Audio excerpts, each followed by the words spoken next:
சீமான் மீதான திருமண மோசடி புகார் தொடர்பாக நடிகை விஜயலட்சுமியிடம் பெங்களூரு சென்று காவல்துறையினர் விசாரணை நடத்துகின்றனர். அண்மை செய்தியாக பார்த்து வருகிறோம். கூடுதல் விவரங்களோடு செய்தியாளர் சோமசுந்தரம் இணைகிறார். சோமசுந்தரம், விவரங்கள். பாலா, நடிகை விஜயலட்சுமியிடம் பெங்களூருவில் வைத்து வலசரவாக்கம் போலீசார் சுமார் 5 மணி நேரத்திற்கு மேலாக நேற்றைய தினம் விசாரணை நடத்தியுள்ளனர். அதாவது கடந்த 2011ஆம் ஆண்டு நாம் தமிழர் கட்சி தலைமை ஒருங்கிணைப்பாளர் சீமான் தன்னை திருமணம் செய்து கொள்வதாக கூறி பாலியல் வன்கொடுமை செய்து கருவளைப்பு செய்ததாக அவர் புகார் அளித்ததின் அடிப்படையில் தற்போது இந்த விசாரணையானது நடைபெற்று உள்ளது. குறிப்பாக உயர்நீதிமன்றம் சமீபத்தில் நாம் தமிழர் கட்சி ஒருங்கிணைப்பாளர் சீமான் மீதான விசாரணையை துரிதப்படுத்தி 12 வாரத்திற்குள் அறிக்கையை தாக்கல் செய்ய வேண்டும் என உத்தரவிட்டிருந்தனர். இந்த நிலையில் நேற்றைய முன்தினம் அது தொடர்பாக சீமானுக்கு வலசரவாக்கம் போலீசார் சம்மனம் அனுப்பியிருந்தனர்.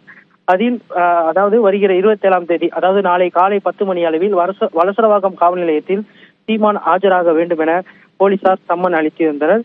இந்த நிலையில் தற்போது நடிகை விஜயலட்சுமியிடம் வலசரவாக்கம் போலீசார் பெங்களூரு விரைந்து அங்கு அவர் வசித்து வரக்கூடிய வீட்டில் வைத்து சுமார் 5 மணி நேரத்திற்கு பிறகு விசாரணை செய்தனர் என்பது குறிப்பிடத்தக்கது. ஏற்கனவே கடந்த 2022ஆம் ஆண்டு நடிகை விஜயலட்சுமிக்கு மருத்துவ பரிசோதனையும் செய்யப்பட்டது. தற்போது நாம் தமிழர் கட்சியின் தலைமை ஒருங்கிணைப்பாளர் சீமான் மீதான அதாவது பாலியல் தொடர்பான வழக்கை நீதிமன்றம் விரைவுபடுத்த வேண்டும் என உத்தரவிட்டிருந்த நிலையில் முதற்கட்டமாக வலசரவாக்கம் போலீசார் விஜயலட்சுமியிடம் தீவிர விசாரணை செய்துள்ளனர் என்பதும் குறிப்பிடத்தக்கது. குறிப்பாக இந்த விசாரணையில் சில முக்கிய ஆவணங்களை விஜயலட்சுமி போலீசாரிடம் ஒப்படைத்துள்ளதாகவும் முதற்கட்ட தகவலானது வெளியாகி உள்ளது. பாலவேல் சக்கரவர்த்தி.